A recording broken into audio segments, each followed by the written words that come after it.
दोस्तों स्वागत है आपका इनसाइट नॉलेज की टॉप 10 अपडेट में। आज की इस वीडियो में काफी सारी डिफेंस वर्ल्ड अफेयर से जुड़ी न्यूज के बारे में बात करेंगे। तो चलिए बिना समय गवाए स्टार्ट करते हैं इस वीडियो को। हमारी पहली खबर भारत, भूटान और बांग्लादेश से सामने आ रही है। आपको याद होगा कि इन दोनों देशों के राष्ट्रीय अध्यक्ष भारतीय प्रधानमंत्री के शपथ समारोह में हिस्सा लेने के लिए भारत आए थे।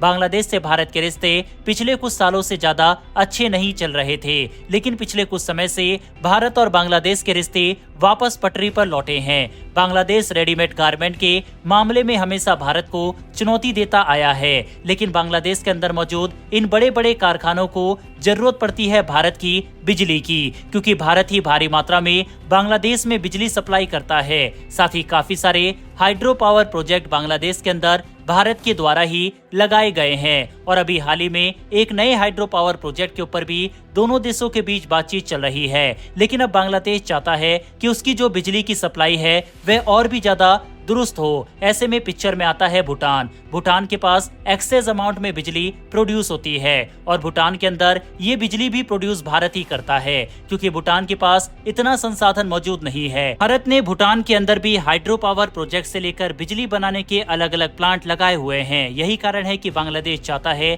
कि भूटान से सस्ती बिजली उसके पास पहुंचे और उसने एक बार फिर से भारत से इसकी रिक्वेस्ट की है कि भूटान से बिजली बांग्लादेश तक हमारे ट्रांसमिशन के थ्रू पहुंचाई जाए। अब दोस्तों सवाल ये उठता है कि भूटान बिजली सप्लाई करेगा जो कि भारत ही भूटान में बनाता है और वह बांग्लादेश को बेचेगा, तो इसमें भारत का क्या फायदा होगा। तो हम बता दें कि भारत को बिजली पहुंचाने का खर्च के अलावा भूटान के प्रॉफिट में एक सर्टेन अमाउंट भी मिलेगा, जो कि भारत के लिए एक काफी अच्छा सौदा बन जाता है, क्योंकि ना हमारी बिजली है और ना ही हमारी ये डील है, लेकिन प्रॉफिट फिर भी भारत का होगा। इस डील के ऊपर आपकी क्या राय है, कमेंट बॉक्स में लिखकर बताइएगा। बढ़ते हैं हमारी अगली खबर की तरफ। ये खबर दोस्तों अमेरिका और सऊदी अरब से निकलकर सामने आ रही है। आपको याद होगा कि अभी हाल ही में ब्रिक्स देशों की फॉरेन मिनिस्टर की मीटिंग रूस में हुई है और इस मीटिंग के तुरंत बाद ही सऊदी अरब ने एक बड़ा कदम उठाया है और अमेरिका के साथ चली आ रही 80 साल पुरानी डील को तोड़ दिया है। जी हाँ दोस्तों, पेट्रो डॉलर जो एग्रीमेंट सऊदी और अमेरिका के बीच में हुआ था उसको सऊदी ने तोड़ दिया है।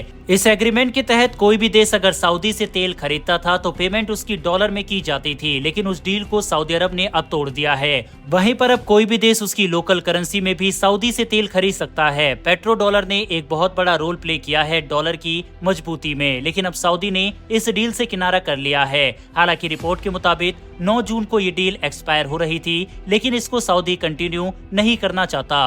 वहीं अमेरिका की इकोनॉमी में इसने काफी बड़ा रोल प्ले किया है, क्योंकि जैसा कि हमने बताया कि इस एग्रीमेंट के तहत सऊदी सिर्फ डॉलर में ही तेल दूसरे देशों को बेच सकता था। क्या आपको लगता है कि पेट्रो डॉलर का यूज बंद होने से अमेरिका की इकोनॉमी में एक बहुत बड़ा डाउनफॉल देखने को मिलेगा, या आपको लगता है कि ऐसा कुछ भी नहीं होगा? इस पर अपनी राय कमेंट बॉक्स में लिखकर बताइएगा। बहरहाल बढ़ते हमारी तीसरी खबर की तरफ। ये खबर दोस्तों राष्ट्रीय सुरक्षा सलाहकार को लेकर है। भारत के एनएसए अजीत डोवल को एक बार फिर से एनएसए की भूमिका के लिए रीअपॉइंट किया गया है। वहीं इसके साथ ही प्रधानमंत्री नरेंद्र मोदी के प्रिंसिपल सेक्रेटरी के रूप में पीके मिश्रा को भी वापस भूमिका दी गई है। इसके साथ ही इन दोनों को कैबिनेट की रैंक से भी नवाजा गया है, यानी कि जो कैबिनेट मंत्री का ओहदा होता है उतना ही इनका भी रहेगा। हालांकि हमें पता है कि एनएसए की भूमिका उनसे थोड़ी और ज्यादा ही रहती है, क्योंकि भारत के राष्ट्रीय सुरक्षा के लिए जो भी अहम फैसले होते हैं वह भारतीय प्रधानमंत्री नरेंद्र मोदी, भारत के रक्षा मंत्री और एनएसए के द्वारा ही लिया जाता है।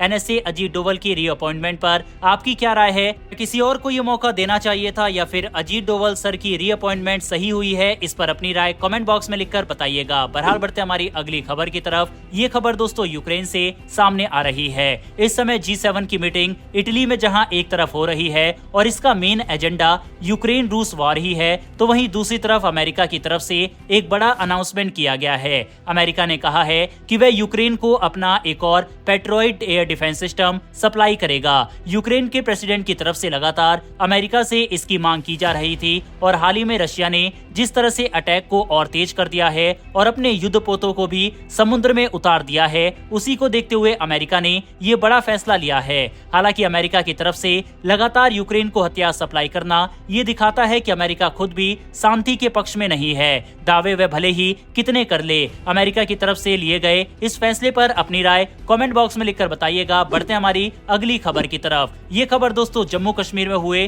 रियासी टेरर अटैक को लेकर सामने आ रही है, जिसके तहत भारत की सेना ने बड़ी कार्रवाई करते हुए 50 संदिग्ध लोगों को हिरासत में लिया है और इनके ऊपर ये संदेह है कि इन्होंने रियासी अटैक में भूमिका निभाई है। वहीं इस समय भारतीय सेना पूरी तरह से आतंकवादियों की खोज में है। ऑलरेडी 2 आतंकवादियों को मार गिराया गया है और भी सर्च ऑपरेशन वगैरह इस समय चल रहा है और संदिग्धों को तेजी से हिरासत में लिया जा रहा है। बहरहाल बढ़ते हमारी छठी खबर की तरफ। ये खबर दोस्तों चीन और पाकिस्तान के ऊपर भारत द्वारा लिए गए एक बड़े एक्शन को लेकर है। हाल ही में पाकिस्तान के प्रधानमंत्री शहबाज शरीफ चीन के दौरे पर गए थे, जहां पर दोनों देशों ने एक जॉइंट स्टेटमेंट पब्लिश किया था और इस जॉइंट स्टेटमेंट में जम्मू कश्मीर का जिक्र किया गया था, जिसमें पाकिस्तान के कहने पर चीन ने वह सभी चीज इस स्टेटमेंट में डाला जो कि पाकिस्तान चाहता था। फिर चाहे वह 370 को वापस से बहाल करना हो या फिर जम्मू कश्मीर में शांति, ह्यूमन राइट्स की चीजें हो। अब इस पर भारत ने कड़ी प्रतिक्रिया जताते हुए चीन पाकिस्तान दोनों को फटकार लगाई है और कहा है कि हमारे इंटरनल मैटर में दखलंदाजी करने से चीन और पाकिस्तान दोनों बचे।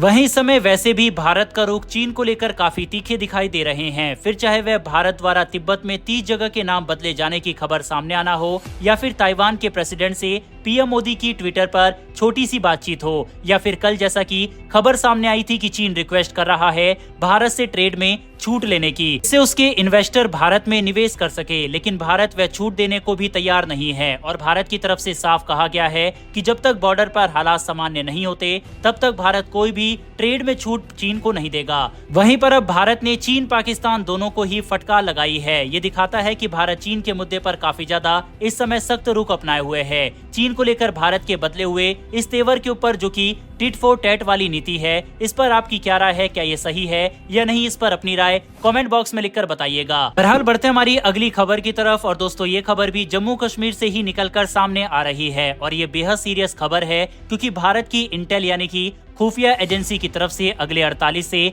72 घंटे के अंदर फिदाइन हमले की आशंका जाहिर की गई है। फिदाइन यानी कि सुसाइड अटैक और ये भारतीय आर्मी के ऊपर होने की ज्यादा आशंका जाहिर की गई है। इंटेल की इस रिपोर्ट के बाद पूरा जम्मू कश्मीर हाई अलर्ट पर है। भारतीय आर्मी पूरी तरह से हाई अलर्ट पर है। हम उम्मीद करते हैं कि ऐसी कोई भी घटना जम्मू कश्मीर में ना घटे और जो भी टेररिस्ट वगैरह कश्मीर में हो उन्हें भारतीय आर्मी द्वारा सफलतापूर्वक मार गिराया जाए, क्योंकि रियासी में हुए हमले के बाद भारतीय लोगों के सेंटीमेंट काफी ज्यादा हर्ट हुए हैं और ऐसे में अगर कोई और हमला करने की कोशिश की जाती है और रियासी अटैक की तरह उसके भी तार पाकिस्तान से जुड़े पाए जाते हैं तो भारत पाकिस्तान के ऊपर एक और सर्जिकल स्ट्राइक करने से पीछे नहीं हटेगा। यही कारण है कि इस समय पाकिस्तान ने भी अपने बॉर्डर पर सिक्योरिटी काफी ज्यादा बढ़ा दी है और पाकिस्तान की सेना भी हाई अलर्ट पर है। बाकायदा वहाँ के मिनिस्टर वगैरह में इस तरह की चर्चा हो रही है कि भारत फिर से कोई सर्जिकल स्ट्राइक पाकिस्तान के अंदर कर सकता है। साफ है कि एक बार फिर से भारत और पाकिस्तान के रिश्ते बहुत ही ज्यादा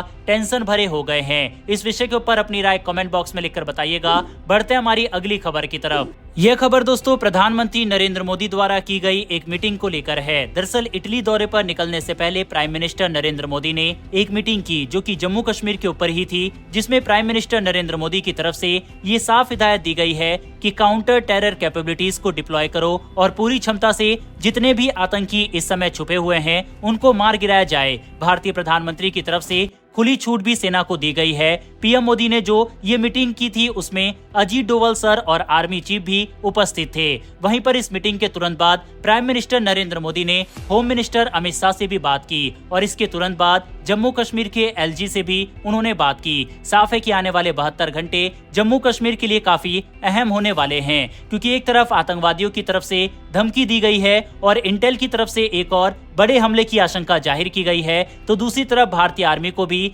खुली छूट दे दी गई है। वहीं पर इन सब के अलावा दूसरी तरफ पाकिस्तान की तरफ से भी एक बड़ी न्यूज सामने आई है, जिसके मुताबिक पाकिस्तान ने अपने रक्षा बजट को 15% से बढ़ा दिया है। पाकिस्तान लगातार IMF से लोन ले रहा है, आम जनता के ऊपर टैक्स लगा रहा है और इन सब के बावजूद अपने रक्षा बजट को लगातार इंक्रीज करता जा रहा है। भारत को भी अपने रक्षा बजट को बढ़ाने की जरूरत है, क्योंकि भारत के रक्षा बजट में काफी बड़ा हिस्सा सैलरी और पेंशन वगैरह में निकल जाता है। बहरहाल इस पर अपनी राय कमेंट बॉक्स में लिखकर बताइएगा। बढ़ते हमारी आज की अंतिम खबर की तरफ। ये खबर दोस्तों DRDO की तरफ से सामने आ रही है, जहां पर ये बताया गया है कि भारत अंडर वाटर ड्रोन को विकसित करने जा रहा है।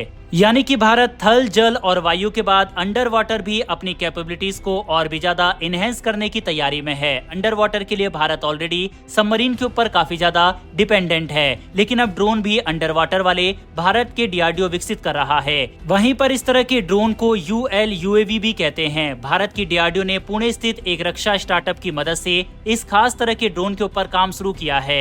इसे हम अपनी पनडुब्बी से लॉन्च कर पाएंगे। ये ड्रोन भारत की पनडुब्बियों को सुरक्षा प्रदान करने में भी अहम भूमिका निभाएगा। यह पनडुब्बी से निकलकर संभावित खतरों की जांच कर पहले ही सबमरीन को आगाह कर देगा। ये तकनीक दोस्तों दुनिया में बहुत ही कम देश के पास है और इसको डीआरडीओ सागर इंजीनियरिंग, जो कि प्राइवेट कंपनी है, उसके साथ मिलकर तैयार कर रही है। भारत के डीआरडीओ के इस फ्यूचरिस्टिक हथियार के लिए कमेंट बॉक्स में एक जय हिंद जरूर लिखिएगा। बहरहाल इस वीडियो में इतना ही। अगर आपने इस वीडियो को यहाँ तक देखा है तो वीडियो को लाइक करके हमारी आने वाली डेली ऐसी वीडियो के लिए चैनल को सब्सक्राइब कर बेल नोटिफिकेशन को जरूर दबा ले। फिर मिलेंगे ऐसी एक नई वीडियो के साथ। धन्यवाद।